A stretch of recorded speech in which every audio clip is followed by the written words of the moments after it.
The cannon fired while I was pouring my second cup of coffee. No warning tone, no countdown. Just a deep, metallic boom that punched through the station and rattled frost loose from the ceiling vents.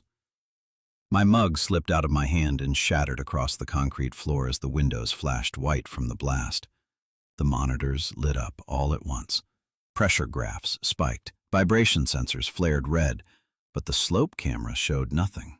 No shifting snow, no powder cloud, no sliding tree line. The mountain hadn't moved. "Control, this is Ridge Station," I said into the radio, trying to keep my voice steady. "Cannon just discharged. I'm not seeing any avalanche activity." Static crackled, then the dispatcher answered, too calm. "Copy that. Probably a system hiccup. Log the event and continue monitoring." That didn't sit right. Avalanche cannons don't fire themselves, and they definitely don't swing off target. I pulled up the targeting overlay and felt my stomach tighten. The barrel wasn't aimed at the slope. It was pointed downhill, straight into the forest. Before I could say anything else, a new alert chimed. Motion detection, low elevation. Then another, and another. Not fast, not chaotic, just steady movement spreading outward from where the shell had landed. I zoomed in on the thermal feed. Several heat signatures pulsed between the trees, tall and narrow, almost vertical. Too upright for elk, too slow for anything running. "Control," I said, leaning closer to the screen. "What exactly did that cannon hit?" The radio stayed quiet for a second too long. Then someone, same channel, not the dispatcher, whispered barely above the static. "Did you see that too?" After the whisper on the radio, control went dead. Not static, just empty carrier signal, like someone had taken their finger off the transmit button and walked away. I called again. Nothing. I logged the discharge like I'd been told, but my hands were shaking as I typed. To calm myself down, I started checking system diagnostics. That's when I noticed something I'd never paid attention to before. Not all the sensors were labeled for avalanche risk. Some of them were tagged BMF-low, BMF-mid, BMF-edge. No snow density data, no slope angle, just movement frequency and mass estimates. Biomass fluctuation. That's what BMF usually means in wildlife tracking, but this wasn't a wildlife station. I pulled up the maintenance manual from the server and found entire sections missing, pages replaced with scanned, handwritten notes, yellowed like they'd been copied from something older. If movement exceeds tree line, initiate deterrent. Do not allow clustering near structures. Manual discharge only if automated response fails. Deterrent, not prevention. I remembered something the last tech had said on his way out, laughing like it was a joke. "If they ever tell you to fire it yourself, don't ask why, just pull the trigger." At the time, I'd assumed he meant avalanche risk during storms. Another alert sounded. Movement now registered above the impact zone, climbing uphill directly toward the service road that led to my station. Slow, steady, like it knew exactly where to go. I finally got control back on the line. Same dispatcher, same calm voice. "Ridge Station, focus on internal checks. We'll handle the external readings." "There's something moving up the mountain," I said. "That cannon didn't stop it." A pause, then, "It was never meant to stop anything, just redirect it." The road sensor alarm went off before I could ask what that meant. Something had crossed the access road, and it hadn't left tracks deep enough for its weight. I switched to the Snowcat camera, the one mounted low on the maintenance trail that cuts through the trees below the station.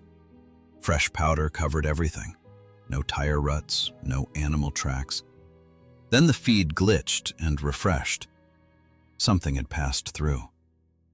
Not footprints, not drag marks either. Just long, shallow disturbances in the snow, like someone had brushed the surface with the edge of a plank. Parallel lines spaced too far apart, weaving between the trees and angling uphill. I zoomed in and felt my throat tighten. Where the snow was thinnest, I could see darker impressions beneath, pressed into the older, packed layer. Whatever made those marks was heavy, but it hadn't sunk. The wind died completely. No hiss through the tower vents, no creak from the support cables. The forest on every monitor looked frozen, like a paused video.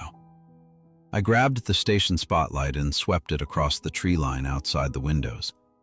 For half a second, the thermal feed bloomed with tall, narrow shapes, clustered close together, almost overlapping.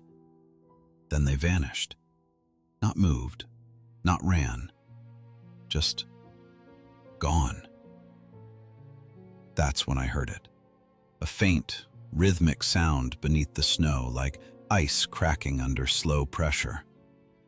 Click, drag, click. Something shifting below the surface.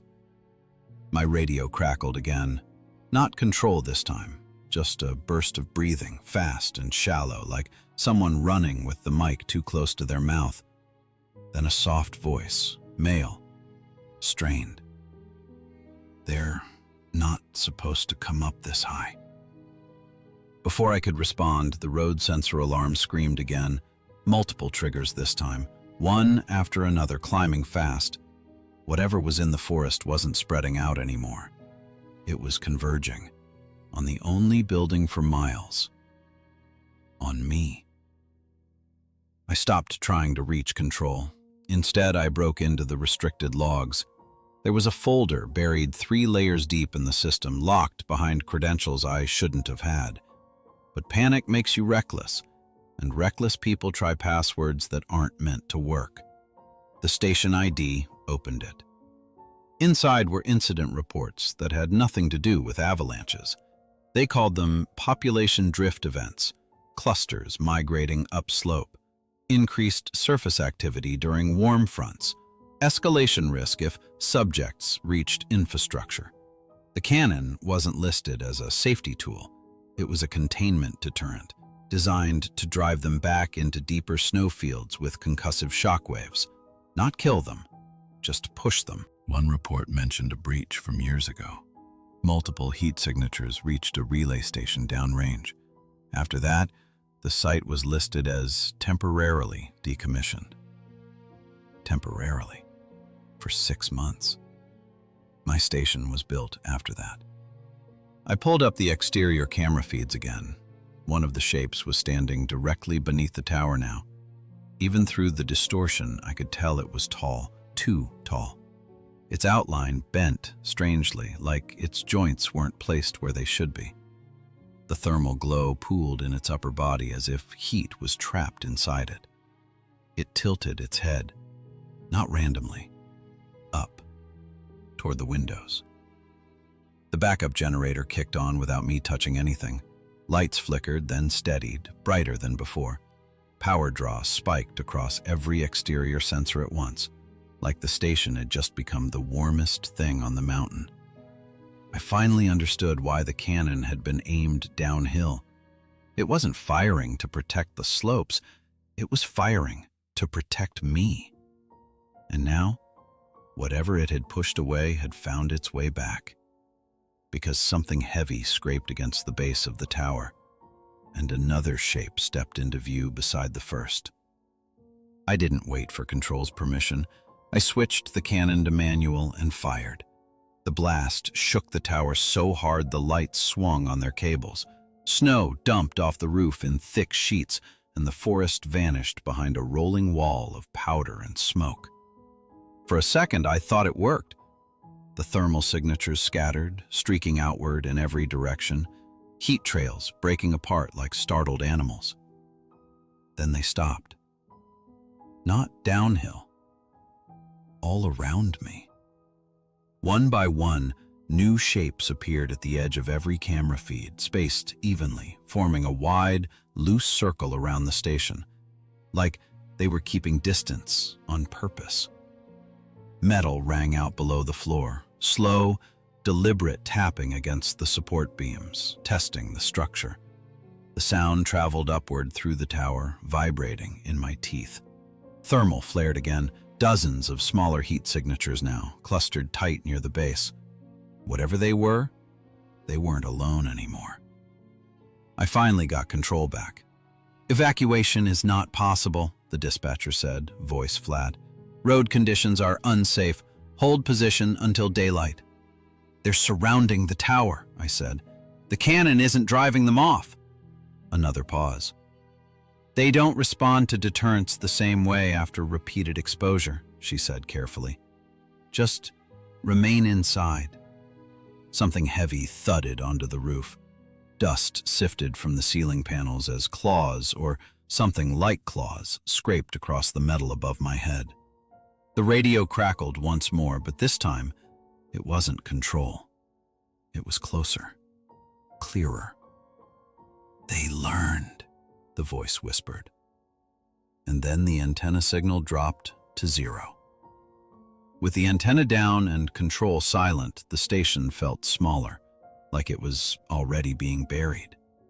I kept digging through the logs, not because I thought it would help, but because I needed to understand why no one was coming. That's when I found the conditioning reports. The cannon wasn't meant to keep the creatures away from human structures. It was meant to train them. Repeated concussive blasts, always near stations, always followed by heat, power, vibration, noise. Over time, the report said, subjects began associating human infrastructure with stimulus events, not avoidance. Attraction. The sites weren't barriers, they were anchors, observation points, places to keep the population centralized and predictable. I scrolled through older entries and saw the same language over and over. Behavior trending toward convergence, successful clustering response, subject migration stabilizing around active facilities. They weren't containing anything. They were cultivating it. My chest felt hollow as I realized what I'd really been hired to do. Not monitor the mountain. Monitor the creatures, while acting as bait. The generator coughed, then surged. Power consumption spiked again, like something had drawn closer to the exterior heat vents. Interior temperature started to drop, frost creeping along the window edges. Then the interior door alarms began to chime. Not outside sensors. Inside. Motion in the stairwell below the control room. Slow, heavy, coming up. I backed away from the console, heart slamming in my ears as something brushed against the door on the other side. The metal bowed inward slightly, just enough to show pressure. Warm breath hissed through the crack at the frame. Whatever the cannon had trained them to do, it had worked. And now, they were here to collect.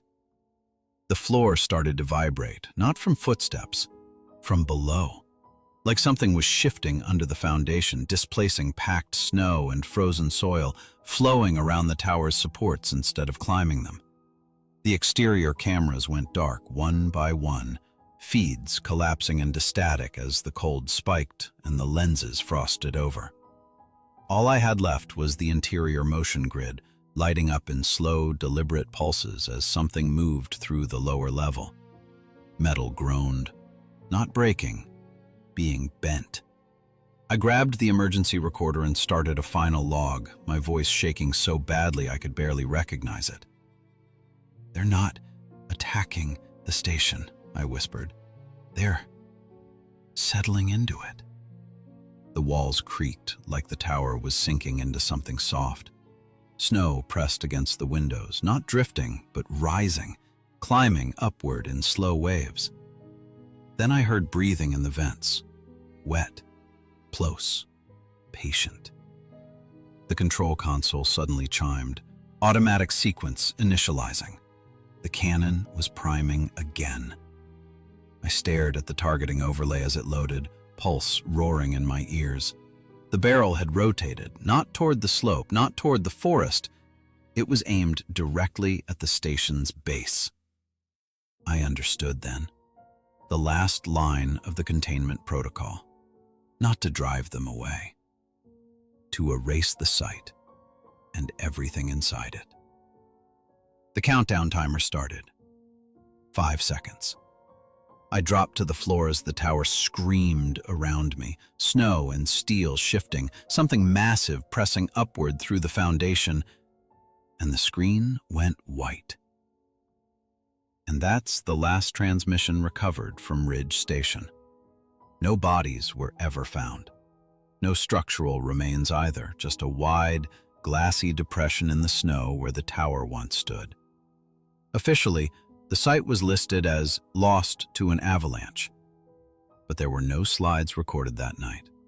Only one final automated cannon discharge, fired straight into the mountain. If you enjoyed this story, make sure to hit the like button. It tells the algorithm you want more dark, slow-burn horror like this. And if you haven't already, subscribe to Campfire Horror Stories for new, long-form tales set in remote places, strange jobs, and towns that should have stayed off the map. I'd love to hear your thoughts down in the comments. Do you think the cannon was meant to protect people or to keep the creatures close? Thanks for listening. And remember, sometimes the safest place on the mountain is the one that disappears first.